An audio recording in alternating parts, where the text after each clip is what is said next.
지난주 우리나라에 들어온 탈북민 수가 3만 명을 넘었습니다. 새로운 삶을 꿈꾸면서 목숨을 걸고 탈북에 성공을 했지만 과연 남한에서의 삶은 어땠을까요? 탈북 그 후의 이야기를 들어보겠습니다. 북한 주민의 탈북을 도와오신 행복한 통일로의 도희훈 대표, 그리고 전 북한 아나운서시죠. 송지영 씨가 나오셨습니다. 두 분 어서 오세요. 네, 안녕하세요. 네, 안녕하세요. 반갑습니다. 네, 반갑습니다. 특히나 탈북민들을 많이 도와오셨으니까 이제 3만 명을 넘는 시대가 왔는데 감회가 새로우실 것 같아요. 그동안 도 대표께서 탈북을 도와주신 분도 한 몇 분 정도 될까요? 정말 감회가 새로운 그런 날이고요. 탈북을 도와서 많은 분들이 한국에 오게 하는 이런 부분들은 이 사람의 목숨이 좌지우지되는 문제거든요. 그래서 숫자를 이야기를 말씀드린다는 건 참 어불성설인데요. 어쨌든 우리 탈북민들이 비용을 들여서 한국에 오는 그런 계기가 되기 때문에 저희들은 비용을 들이지 않고 온전히 도와드려서 올 수 있도록 이렇게 하다 보니까 많은 숫자는 아니지만은요.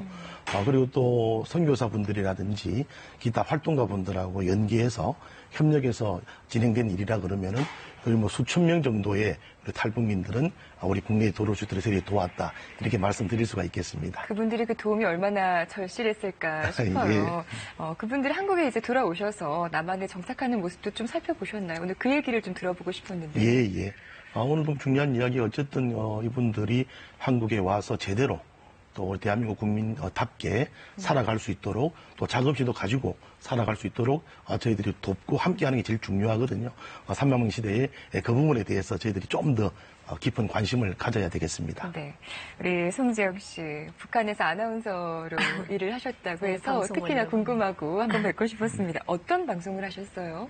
그러니까 북한은 1급 방송원부터 9급 방송원까지 이제 중앙에 나오는 이제 아나운서님 같은 그런 방송원은 9명밖에 안 됩니다. 그래서 전체 통틀어서요? 네네. 북한에서? 그리고 이제 피라미드 형식으로 지방까지, 말단 지방까지 이제 그 방송이 쫙 이제 퍼져서 저는 지방에서 기업소, 이제 2급 기업소에서 이제 방송원으로 이제 활동을 했는데, 여기서 말하는 국민들에게 알 권리를 전달해주는 방송원이 아니고, 이제 국민들이 듣고 싶지 않아도 국민들에게 당의 정책을 알려주고 그 정책을 관철하는데 불러일으키는 선전선동 방송원이라고 할 수 있습니다. 네. 방송인으로서 어쨌든 북한 체제 안에서 열심히 살고 계셨는데 어떤 계기로 탈북을 결심하게 되셨는지요? 탈북을 하게 된 계기는 저희 둘째 오빠가 먼저 이제 북한을 배반하고 대한민국에 먼저 와서 저희들하고 이제 연계를 가졌습니다. 네, 그러다가 이제 저희 어머님하고 제 동생을 먼저 이제 몰래 탈북을 시킨 거죠. 보고 싶다고 이제 한 번 죽기 전에 한 번 만나고 죽고 싶다. 이래서 어머님하고 동생이 두만강을 넘었는데 저희 오빠가 저 베트남까지 데리다 놓은 거예요. 그런데 베트남 국경에서 저희 어머님하고 동생이 붙잡혔어요. 네네. 붙잡혀서 이제 다시 북송돼서 나오다 보니까 용서는 해준다고 해놓고 다시 제 동생은 젊었기 때문에 교화소라는 데 이제 보낸다고 해서 제가 제 동생과 함께 탈북하게 됐습니다. 험난했네요. 근데 남한에 있는 오빠랑은 연락이 주고받았던 모양이에요. 네, 저희 집이 국경 연접이다 보니까 브로커들이 와서 이제 돈을 받고 전화 통화를 시켜줘서 전화 통화를 해서 이제 연락을 주고받았습니다. 두만강은 어떻게 건너요? 두만강은 이제 군인들에게 돈을 주고 건널 수도 있고, 돈을 안 주고 눈을 피해서 그 경비가 호술한 그 틈을 타서 넘어가는 경우도 있는데, 대부분 여성분들은 두만강을 건널 때 다 이제 군인들과 내통을 해서 이미 이제 그 두만강을 건널 수 있게 다 해서 이제 돈을 주고 다 건너는 거죠. 그렇지 않을 경우에는 어떤 위험이 닥칠지 모르는. 그러지 않을 경우에는 총에 맞아 죽을 각오를 한다든지 두만강 물에 빠져 죽는다든지 여러 가지 위험이 따릅니다. 네, 알겠습니다.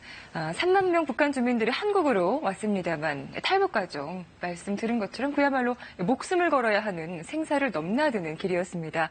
작년에 저희 KBS가 취재한 탈북민들의 한국행 여정을 직접 보시겠습니다. 북중 접경 지역의 한 안전가옥입니다. 한국행을 결심한 탈북자들이 한자리에 모여 있습니다. 저는 한번 중도에서 내리겠다. 돌리지 않았으면 내가 혼자 내리고 나머지 인력을 쭉 출발해 나가고. 하지만 출발도 하기 전에 난관에 부딪힙니다. 탈북자들과 동행할 안내인들이 검문에 걸린 겁니다.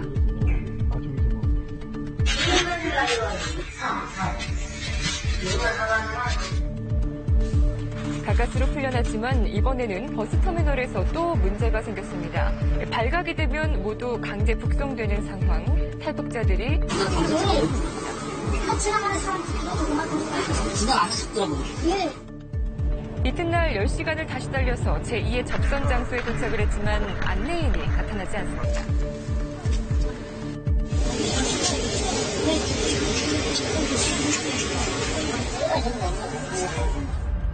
버스와 승용차를 갈아타며 열흘간 거쳐온 도시만 5곳, 한 도시에서는 단속을 피해서 일주일 동안 숨어 있었습니다. 어딘지 모른다고. 왜 전화를 안 받아요?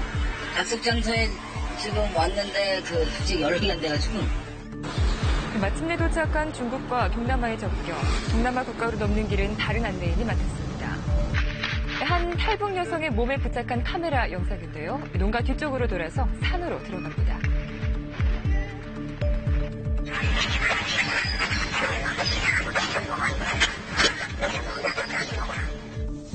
7시간의 사투 끝에 마침내 한국 대사관 앞. 생사를 오간 20여일의 여정이 끝나는 순간입니다. 아유, 조마조마해서 영상을 보는 내내 혼났습니다. 저 과정을 직접 겪으신 거잖아요. 네. 그때 기억이 여전히 생생하시죠? 네, 저희는 저기서 보니까 지금 남쪽으로 내려간 것 같은데 베트남, 태국, 라오스 그쪽을 넘은 것 같은데 저희는 몽골 국경을 넘었습니다. 네. 그래서 저렇게 이제 넘는데 저렇게 시간을 많이 걸리지 않았지만 저희는 너무 이제 위험이 많이 도사리고 있거든요. 이제 그 철조망을 막 넘는 과정에 그 중국 공안차가 와서 이제 탈북민들이 그쪽을 이제 내몽골 쪽을 넘어가면 총을 막 쏩니다. 처음에는 공포탕이 나오지만 두 번째, 세 번째는 실탄이 나오거든요. 그래서 저희는 죽으라 하고 그 몽골 국경을 정말 있는 힘을 다해서 정말 달리기를 했거든요. 총알 속을 달리는 거예요. 네네. 그러다가 이제 그 반짝반짝한 그 중국 공안차가 오면 그 사막에 엎드려 타면 다 엎드립니다. 네네. 그래서 엎드려서 그 조명을 비치다가 다시 돌아가면 그때 또 일어나서 막 그 국경을 넘어가는데 그때 저는 정말 이제 생과 사의 그걸 정말 경험을 하면서 내가 모르면 이런 위험한 길을 갈 줄 알았더라면 내가 떠나지 말았을까. 내가 이러다 처음에 와서 죽을 수도 있겠구나. 이런 생각에 정말 머리카락이 곤두섰습니다. 얼마나 그 공포심이 컸겠어요. 네. 사실 이런 과정들을 또 함께 하신 거죠.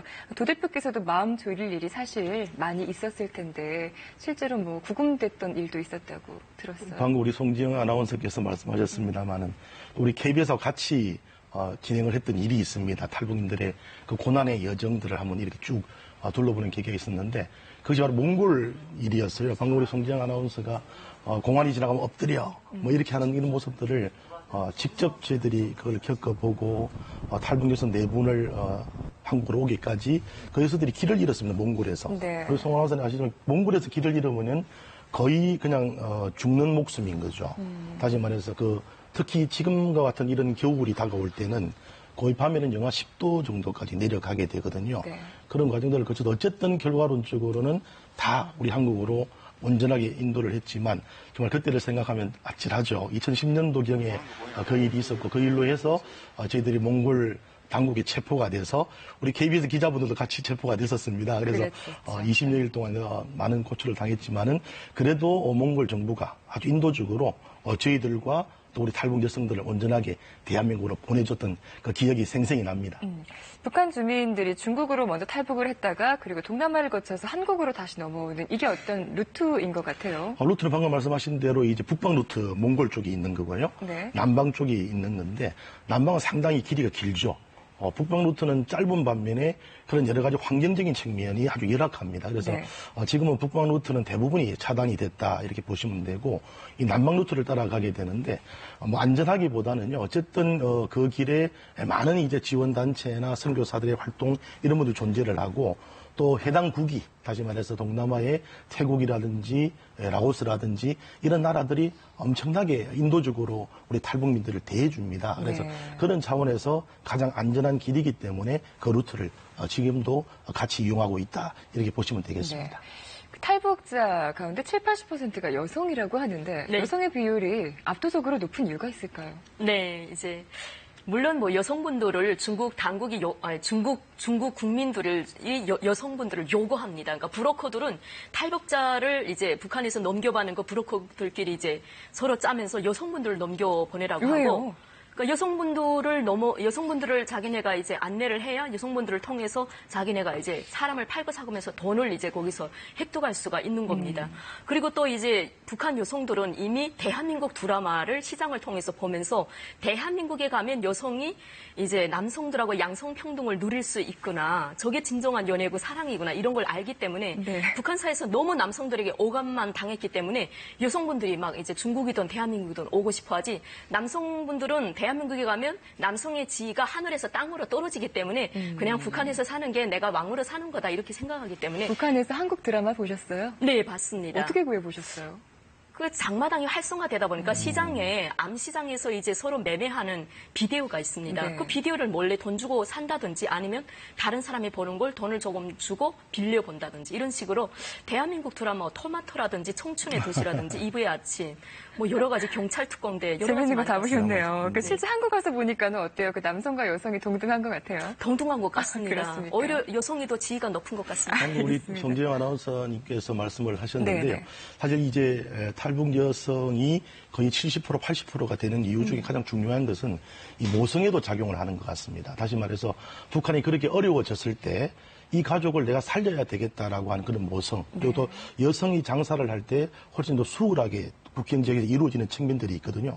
그러다 보니까 많은 여성들이 북한에서 먹고 살 게 없으니까 중국으로 건너가서 그런 식의 생활들 속에서 정보를 얻게 되고 그럼 대한민국 가면 온전히 내 가족 다 살릴 수 있겠구나. 그래서 저는 이 모성애, 여성만이 가지고 있는 그 모성애가 80% 가까운 탈북 여성들이 오게끔 하는데 기여했다. 이렇게 말씀드리고 싶네요. 네, 그렇습니다.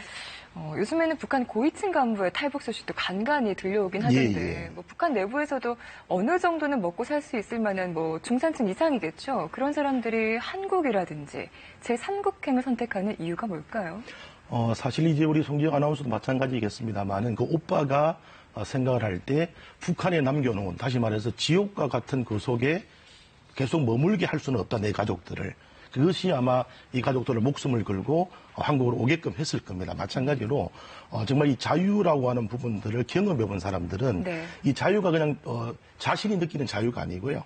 미래의 교육이나 이들 어떤 성장, 꿈이 없는 나라에서 꿈을 꾸면 반드시 이루어질 수 있는 그런 나라에 나의 자녀들의 미래를 맡기고 싶다라고 다 생각을 하지 아무런 미래도 안 보이는 꿈도 없는 그런 나의 두기를 원치를 않는 거거든요. 그래서 외국에 나와 있는 북한의 외교관들이라든지 기본적으로 세상이 돌아가는 부분들을 조금이나마 아는 사람들은 다 탈북의 마음들이 있으리라고 봅니다. 그것이 실행할 때 여러 가지 어려운 어떤 과정이라든지 조건들이 있어서 그렇지 그 조건만 완벽하게 구비된다면은 저는 거의 90% 100%는 대한민국 품으로 올 것이다 이렇게 확신을 합니다. 그럼 먼저 탈북을 한 사람이 남한에 정착을 했고 북한에 있는 가족들을 데리고 올 때 이를테면 이제 오빠가 엄마라든지 우리 송지영 씨 그리고 여동생을 데리고 올 때 그 비용을 대신 지불을 해주는 거예요, 마련을 해서?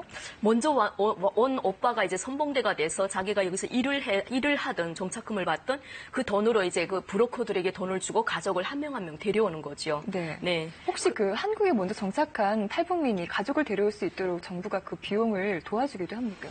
기본적으로 지금은 이제 북한 이탈 주민 지원 재단, 지금은 이제 남북 하나 재단 이렇게 명칭이 바뀌었습니다만 거기에서 많은 부분들을 지원을 합니다. 그래서 일정 정도 그는 이상 가족의 틀 속에서도 포함이 되는 부분이 있고요. 또 하나 재단이 만들어졌던 그 법의 취지에 따라서 또 지원되는 부분들이 있고 또 이들이 또 우리 한국에 왔을 때 또 정착 지원금이 나가는 부분들이 있고 이렇게 해서 어쨌든 그들이 살기에는 풍족하지는 못하지만 기본적으로 그들을 안전한 대한민국 품으로 오게끔 하겠다라는 시스템이 이명박 정부 이후부터는 아주 예전과는 비교할 수 없을 정도로 많은 부분에서 변화가 있었습니다. 제가 알기에는 탈북자를 데려오는데 뭐 이제 드는 비용은 개인이 되는 거지. 그건 우리 정부가 대든다든지 뭐 다른 데가 대주는 건 아닙니다. 이제 우리 이제 대표님처럼 이제 인도주의 마음을 가진 분들이 도와주려고 NGO에서 노력을 하는 것뿐이지. 국가가 뭐 이제 탈북자를 데려오라고 돈이 나온다든지 그런 건 전혀 없습니다. 개인이 알아서 내 가족을 데려오기 위해서 내가 혈투를 벌려야 되고 내가 돈을 벌어서 내 가족을 데려와야 되는 거죠. 네, 알겠습니다. 아무래도 탈북을 하고 남한에 와도 그런 비용적인 부분, 경제적인 부분에 대한 어려움이 많을 겁니다. 그래서 한국 사회에 적응하는 것이 녹록지만은 않을 것 같아요. 티켓 다방에서 일하는 탈북 여성들까지 있다고 하는데 직접 보시겠습니다.